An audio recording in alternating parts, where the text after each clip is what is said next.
There's only 3 kinds of days you're going to get on a baseball field, and it's the same 3 you're going to get in life. You're going to have a battle, and then you're going to have a routine day, and then there's going to be the click day. Like, we got this. And in life, a battle day, a routine day, or a click day, and how you respond, how you get through it, how you decide to see the situation is going to make you who you are.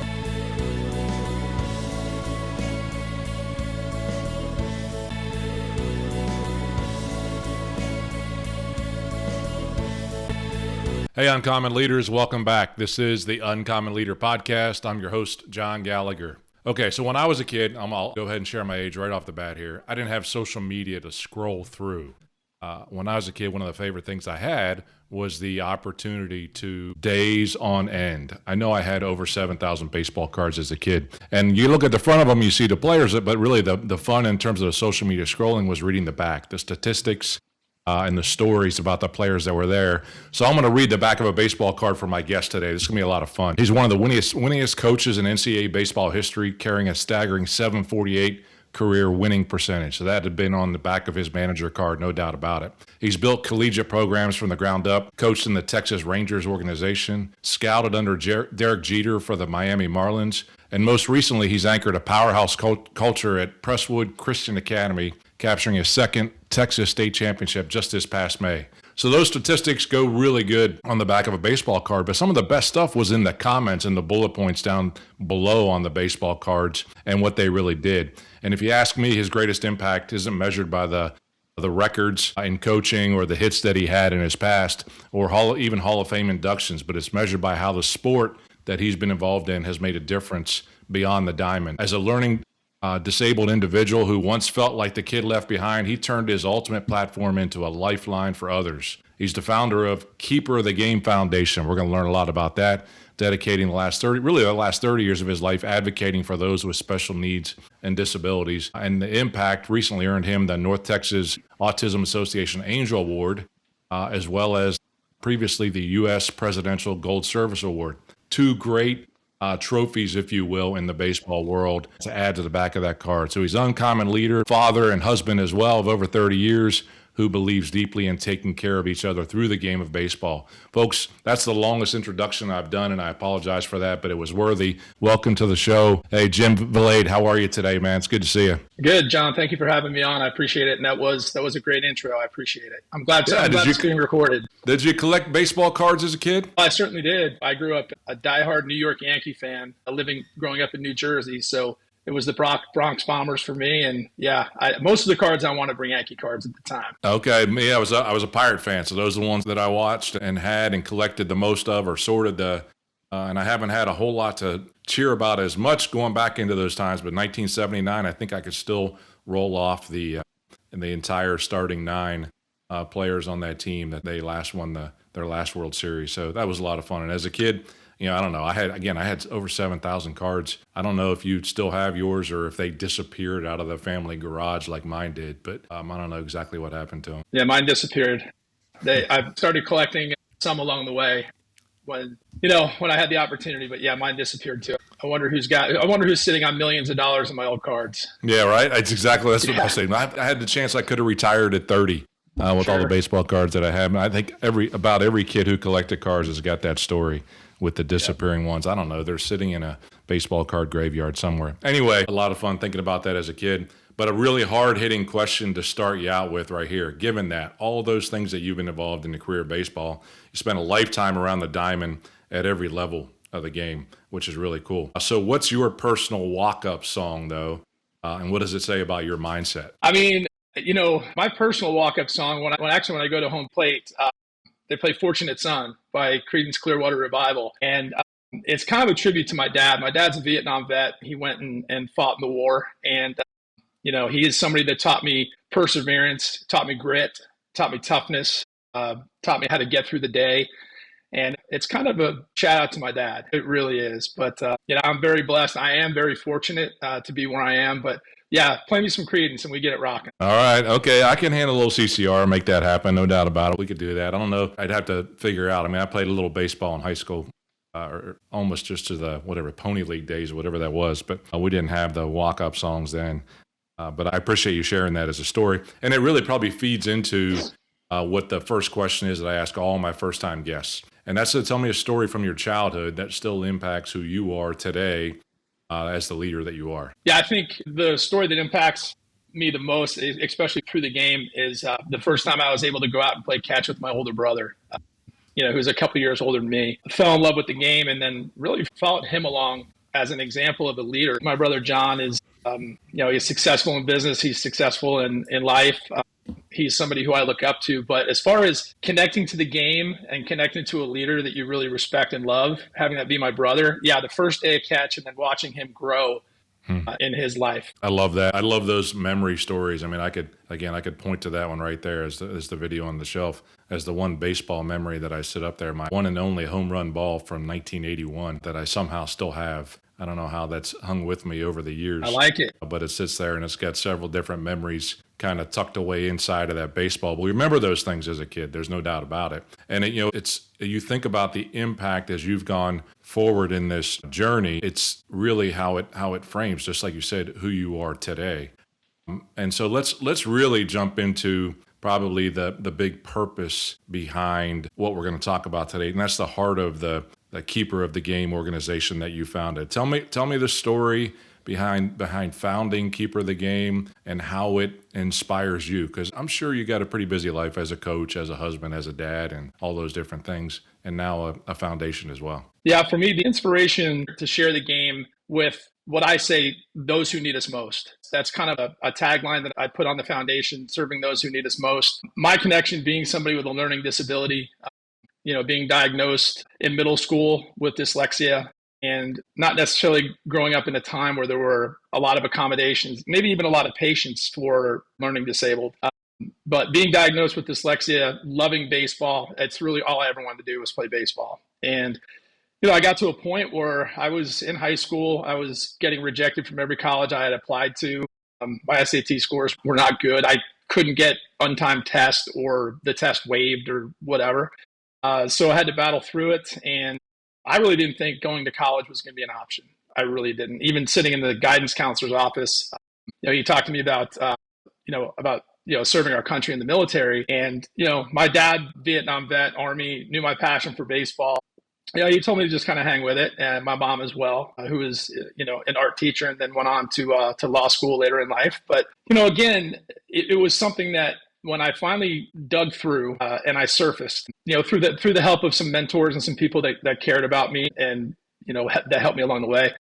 And I made a decision that when God gave me a platform to share the game and to serve those who need us most, I was going to take everybody with me.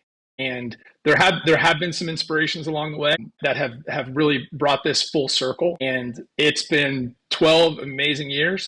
And our 13th year is going to be even better. Love that. And I think about that. And, I say this so often on this podcast because of the story from childhood, because of the story of how we grew up. We're most powerfully positioned to help the person that we once were. Look, in that space of giving back your time as an uncommon leader, you find, and I've seen some of the videos about your organization, you've got to find others to give their time inside of a space like that, whether it's high school kids on your baseball team or former baseball players and leaders in the organizations that you've worked in. So tell me, the feeling behind, and this is going to sound odd, but ultimately leading an organization like that without the expectation of a monetary return like you do in a career and things like that. What does that mean to you? Yeah, it means everything because it's in its purest form of servant leadership.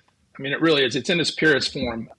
The one thing, John, that I've expressed to a lot of people through our foundation is I'm seeking advocates for others. That's one of my biggest jobs, is not only serve the special needs community at the highest possible level, but to kind of bring in advocation, people that will understand community need, people that will be consistent in giving, people that can, make somebody's day. We have a huge event every year at the Frisco Rough Riders AA Stadium, home of the Texas Rangers AA team. And it's such an event. And you go out there and you see hundreds of kids, you see hundreds of volunteers. I mean, it really shows that there are some great things happening in this world. And the one great thing is the advancement of advocation. That really is one of the great things. And we're proud to be a part of it. And there's a lot of amazing men and women that serve our foundation on a daily basis and care. But my biggest word out there is advocate. As a leader inside of that space, realizing, again, you got a full-time job as a high school coach, you're a husband of over 30 years, father of one that's going into college to play, high-level baseball, and certainly one that's playing in the Marlins organization right now, hence your hat that you got going on there and doing pretty well. And running an organization like this, how do you balance it, make sure it works for all the players involved? I think the one thing that I always laugh about, and I tell people this, is when I got into coaching, I was 23 years old. I was a head coach at the University of Dallas. I always say that I probably took a job that nobody wanted because I wasn't the first guy on the list in the interviews. I actually asked the athletic director, who taught me a lot. He's in his 80s now and he's been a mentor, why he hired me. And he said, I believed you had the passion to do great things. And so everything I've done with passion, but I always joke, like, I don't fish, I don't hunt, I don't play golf. I don't. And my time is, in my current big position as a husband and a father to Trent, who's at Texas A&M, father to Mackenzie, who does hair in Oklahoma City now, and to my oldest son, Ryan, who's in the major leagues with the Tampa Bay Rays. And, my wife, Jennifer, of 31 years this week. So trying to balance it out, it was just basically the priority is where you spend your time and trying to stay super organized with everything and doing everything you say you're going to do. That's one of the big things for me. I think that you touch on that. It's a long season. I'm not talking about a baseball season, but a long season of servant leadership that you're in as the parent of growing children again and learning to get out on their own and shoot. It may turn into grandparents one of these days as well, God willing, in terms of understanding something like that. But me living in Myrtle Beach, South Carolina, and I tell folks where I'm from, one of the first questions they generally ask me is, how good's your golf game? I said, I don't even own a set of golf clubs. Well, how can you live in Myrtle Beach and not have a set of golf clubs? There's 100 golf courses here. Right. It's relatively easy for me because it just takes too much time to get good at this thinking game and to be excellent and how I want it to happen. So there's those seasons of, maybe someday I will pick up a set of clubs. And maybe someday you will fish in terms of making that happen. But right now, that organization that you're with is very important. You've got the logo right there on your shirt. You kind of put that on before we get started. Tell me about the logo and how you came up with that as well. Well, the logo, when we started the foundation, we started it with $600. I had actually sold some baseball memorabilia that I had gotten over the years from, players that I had coached and guys I had coached with. And I was like, I had this passion to do it, but me being a coach and my wife being, a special education teacher, we didn't have the money to just say, let's go start the foundation. So I took 9 months, $600 in 9 months, and I worked on it by myself. And I felt that if I could have some traction, I was going to get other people involved. And that's how I met Brian Hopter, our executive director. He's our executive director going on year 13. And when I got with Brian, I had this logo, and he loved it. He loved it. And it's a guy leaning up against the baseball bat, or, I don't know who it is. I guess it's us. I guess it's everybody. But the one thing I did and this is probably one of the most interesting things about this logo, is my kids were really little. And I designed the logo, and I had brought it out, and I showed it to, some of the kids that were over at my house. I'm like, hey, you guys want to see a baseball logo, right? They're friends of, Trent and Kenzie and Ryan, and all of a sudden, kids were trying to stand like the image, because we had some baseball bats at our house, and they're in my office, and we have baseball bats everywhere at our house. And a little guy was trying to stand like it. I was like, that's pretty cool. And then one of my best friends in the world, his name is Mike Basso. Played professional baseball, managed professionally. He's been involved in Major League Baseball. And I went to Mike, who's been a mentor of mine. Consistent for a long time, very consistent in my life. And I love him for that. And I showed him the logo, and he said, I know where that guy's been. And I was like, awesome. I said, so I have a 5-year-old trying to imitate the logo, and a guy that's been in baseball for 25, 30 years who says, I know where that guy's been. I'm like, we have our logo. We have our logo. So yeah, and it's standing the test of time, and we've branched into softball now. So we have a softball logo coming out, and we launched an event up in Yorktown, New York, with the Brown family, Kate Brown, who is a high school softball player out there, who I knew her father pretty well, and they love keeper of the game, and we got softball involved. So we're excited about that. So good. Jim, I remember that as you shared at the start about your dad and the impact that it has on you, perseverance, grit, and those types of things. You've had the opportunity to coach your son in high school and the state championship. And business leaders who listen in have the opportunity sometime to work with their children inside of the business as well. I had the opportunity to coach my son in basketball for a couple years in middle school, which was just really cool. But, what are some of the challenges of being coach and being dad in a high pressure situation like that? Well, to me, it is always, and with all of my kids, it's always been be dad first, and I always make the joke when I see parents that are having trouble, coaching their kids or there's some disconnect between the sport and the family. And it unfortunately it happens, but I always tell people, you better remember that that's the person that might be picking out your Jell-O in the nursing home one day. So you better make sure that they know what you like. And, because my kids know I don't like lemon, but that's so good. The one thing that I will tell you about, coaching my kids is I've allowed them to fail. And I've allowed them to fail without consequence. And because failure is a part of it. And failure is temporary, so is success. They're both temporary. They come and go. I reiterate this to every team that I've ever coached. There's only 3 kinds of days you're going to get on a baseball field, and it's the same 3 you're going to get in life. You're going to have a battle day where you're fighting for it. It doesn't feel right and it's hard. And then you're going to have a routine day where, how was it? Hey, lunch was pretty good and work was pretty good. And the car started fine and I got a half a tank of gas left. It's pretty routine day. We're good. And then there's going to be the click day. Like, we got this, we got this. And in life and coaching my kids and coaching other people's children, which is the advice my mom gave me was, you're coaching other people's children, always respect that. My answer was, yes, ma'am. So sage coaching advice from my mom, but one of those 3 days is going to show up: a battle day, a routine day, or a click day. And how you respond, how you get through it, how you decide to see the situation is going to make you who you are. My son hit a grand slam in the state championship. It was a great moment. That's a click day. Yeah, that's a click for sure. That is a click day. But I've also seen him strike out. And I've seen him make great plays in the field, and I've seen him make mistakes. And that's part of growth. That's everybody. But the thing that I could tell anybody with kids is to let them fail without consequence. Now, if the effort is bad, right? If you leave the milk on the counter for 3 days, that's a bad effort. We know where the milk goes, right? We know where the milk goes. I think by the time you hit 5 years old, we should know that the milk goes in the refrigerator. That's effort. That's big. That's a big difference between competition and sport, and we got to separate those. And I think that's so good that we know where the milk goes. Look, those simple things, Jim, and you do this in you've got to do that in coaching all the time. I want to ask you one more question then, based on kind of your 3 types of days as it relates to the keeper of the game. So, share with me a click day for you in keeper of the game, and a memory that you have that was really. Are you tired of being tired? I know I was. That's when I was glad to find Own It Coaching. Now my resting heart rate's down 20%, sleep quality up 300%. I just ran my first Spartan Rage at age 56. I feel better than I ever have. So if you're ready to stop settling and start owning your own health, go to CoachJohnGallagher.com/own it and set up a free call with the Own It coaching team.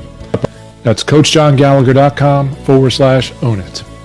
Now, let's get back to the episode. Oh my gosh. Well, I have it. And I've shared with you that I am learning disabled. I have dyslexia, dysgraphia, and I don't do the numbers, right? Brian Hochter, our executive director, Greg Weghorst, our vice president, those guys do the editing. Those guys do the numbers.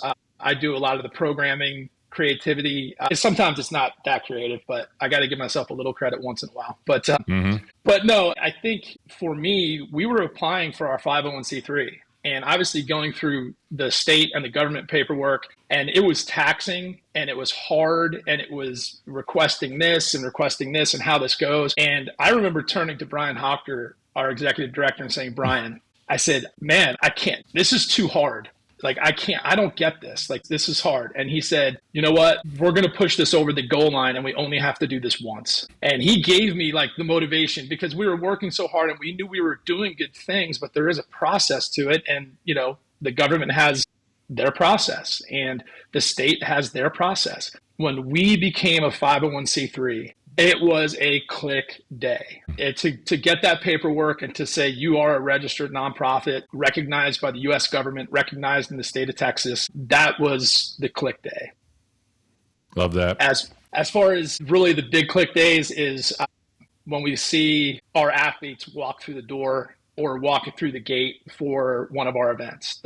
There's no feeling like it to watch everybody showing up. So yeah, I've seen some of the videos. I love kind of the lines they got doing the high fives and just getting them into the batter's box and making stuff happen. Yeah, it's got to be fulfilling. And there have got to be battle days with that as well. I mean, there's no doubt about it. There are tough days too. There are tough days when you deal with those with special needs and disabilities. There's different levels of disability, and everybody is different. And, showing the patients or, helping a special needs athlete, have the best day that they can. And there's so many great stories. Our volunteers are amazing. They're patient, they're kind, they're loving, they're giving. But yeah, there are some tough times on the field, but we get through it. We really do. James 1:12 is my life scripture. Blessed is the man who perseveres. That's it. So it's about the perseverance. It really is. Love that. And let's say a little bit of a shift into leadership too. I mean, again, in the space that you're in, both competitively, how your family has grown up, as well as a coach. And then certainly, again, you still got to be competitive somewhat on that business space as well. Your winning percentage makes you one of the winningest in NCAA baseball, this 748, which is phenomenal. When you look back at that metric, how much of that do you feel is, kind of tactical with regards to, how to run the bases and all those things, but how much that is, culture and purpose as well inside the organization? Yeah, I think it's all of it. People ask me about culture all the time, and I give a very simple answer about culture. Culture is how you treat people and how they treat each other. The order for the day is the order for the day. The task at hand is the task at hand. But again, how you treat people and how they treat each other it's a paramount portion of leadership. And that's how you get the best out of people. And that's what great leaders do. So starting with that, the one thing in leadership and in starting 2 college programs from zero and being a leader, a head coach for 16 of the years that I've coached, something has to happen every day that makes you better and that makes your organization better. And it could be as simple as organizing a closet. It could be as hard as organizing, an alumni event. It could be as detailed as, preparing to go play a series on the road where you're in a must-win situation to keep the team, alive for the year. So Sure. It is all of it. I mean, it is the tactical side. It is the daily goals. And, the one thing that really stands out in my career, going back to when I first started, the first athletic director who hired me, Dick Strockbein at the University of Dallas, he taught me something very important. He said, you can want anything in the world, but you better take care of what you have. And this was a model for me coaching and pouring into every single person in the organization, from coaching staff to the people that serve us on maybe even a non-daily basis. But everybody is important. And I tell our coaches this, and our high school staff and the college coaches that I've been with, coach everybody like they're going to be the last one on the field. Coach everybody like they're going to be the last one on the field. And one of the things that I tie to that is I tell our players, everybody's allowed to have a great moment. Everybody is, and that's what we work for and that's what we train for. And it's good. And you know what? This year, winning a state championship, there were so many great moments from so many players. It wasn't one person, and it never will be. And that's the best part of leadership is, I guess if you're in leadership, you got people. If it's you and one person, I guess we consider you a mentor who can lead. I guess that's the difference between leadership, a little more volume, and mentorship, maybe a little more one-on-one. So, but it's been fun over the years to see athletes, special needs athletes, become their best. That's where I get the most joy. Coach Vilade, I'm reading a book here, Clint Hurdle's Hurdleisms. You've probably heard of that guy before inside of baseball. Oh, yeah. Former manager. Absolutely. Wit and wisdom from a lifetime in baseball. I think it's got 20 of his isms. To coach as many years as you have and to be as successful as you have, you got to have some Vilade-isms. Give me your top Vilade-ism that they're like, yeah, I know, Coach. You say that every day. I got you. What is it that you're keeping them going with that gets it? I have this year especially. It's all good. All good. I will use the term all good in success or in failure. All good was kind of the catchphrase this year because the guys hung on to it. I said it a bunch, but that is a Vilade-ism that, if it's going hard, hey, all good. If it's going great, hey, all good. Keep going. So again, I've modeled a lot of my life on perseverance. And that's big in any situation in life. I mean, it really, you got to have really that is. mindset. Absolutely. Every opportunity is that learning moment. Again, I love going back to your 3 types of days, whether it's a battle day, a routine day, or a click day. It's all Sure. good. It's all learning. It's all good. It is. Every one of those things, because it can be, you can become a victim when you have a battle day, no doubt about it. And I know in baseball, you string together a few battle days, get yourself into a slump, and it feels like you couldn't hit a baseball. You know, I think somebody says I couldn't hit water if I jumped out of the boat or something like that. I've heard that one too. Yeah, I've heard that one too. Yeah, it is the ebb and flow. Absolutely. Hey, this has been a lot of fun. One more question for you. So again, from a leadership and probably from an impact standpoint. So you're the only person at UT Tyler Athletics to have your number retired.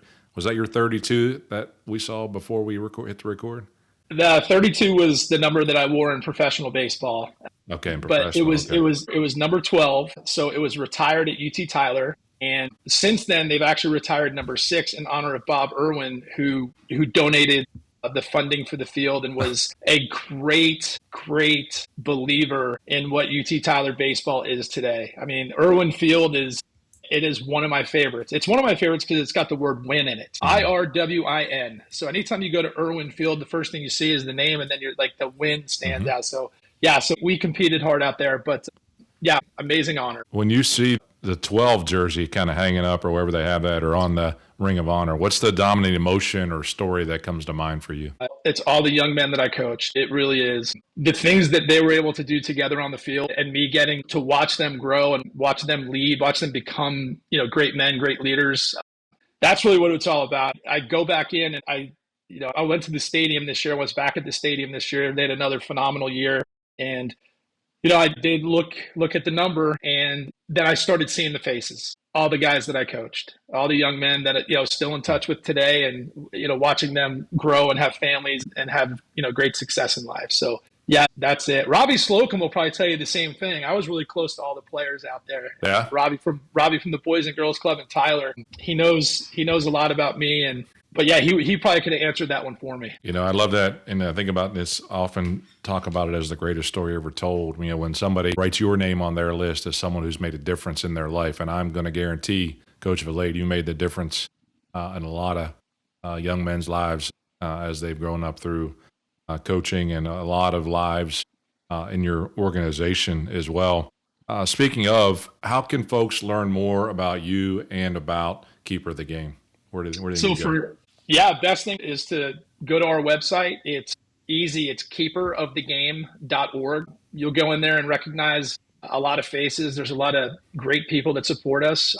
If you're a Pirate fan, Ryan O'Hearn, who hit 3 home runs and drilled in 10. That was a click day, I think. That was a click day we call him Bro Hearn. Bro had a click day, but guys like that's right. We got him from the Rays, right? He was in the Rays for a little while. He came over. He was with San Diego.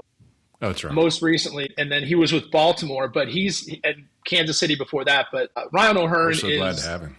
Yeah, Ryan O'Hearn is a leader in our organization. He has mentored some of our athletes. He won the Keeper of the Game award last year, and was presented with an award that was won by a lot of amazing people: Elvis Andrews, Chris Davis, Jose Trevino, and I'll announce it on the show today. Our Keeper of the Game. We have 2 winners next year. One is Jonathan Heasley, who's on the Rays roster, and the other is Bobby Witt Jr. from the Kansas City Royals. So nice, Bobby. I know you're watching this. Congratulations. Oh yeah, he better be watching. Absolutely. And Big John.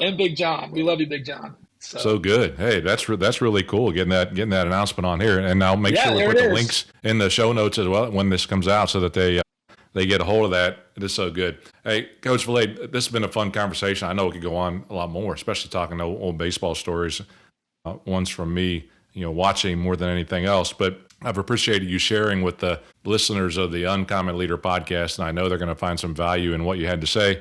I'll give you the last word, and whether it's one of those isms or not, but it might be something you put up on the scoreboard at your park or whatever it is. But I'm going to give you that scoreboard. It's going to be up forever. What's the message that you would put on that scoreboard for everybody to see, and why would you put that message on there? The message that I would put up for everybody to see is what I tell my boys before they play every game. And the message is simple. I love you. Play winning baseball, share the game, take God with you. That's the message I want to put up. And you can relate that to the person that has nothing to do with baseball or to the person that has everything to do with baseball. You can take that and you can craft it up to impact your own life. And I love you. Play winning baseball, share the game, take God with you. That's going on the board. Amen. Love that on the board. Thank James, you, brother. I appreciate it. Been a lot of fun. I wish you the best, okay? Yep. John, you're awesome. Thanks for doing what you do. Yeah, I thank you for the time. It's a great conversation. All right. Be well, brother. Thank you. So much to be learned in the sport. So much to be learned from the game of baseball. So much to be learned from great leaders like Coach Vilade and what he does not only on the baseball field, but outside the diamond as a servant leader running that volunteer organization. What a great story. What a story of inspiration, perseverance, and grit. Loved the conversation they had. Especially loved his discussion about the 3 types of days that we have and how we have to push through each one of those. Hey, I know that you like that conversation and you know someone who needs to hear it. Please share this episode with them so that we can get this in the hands of more folks. Until next time, Uncommon Leaders, go and grow champions. Until next time, go and grow champions.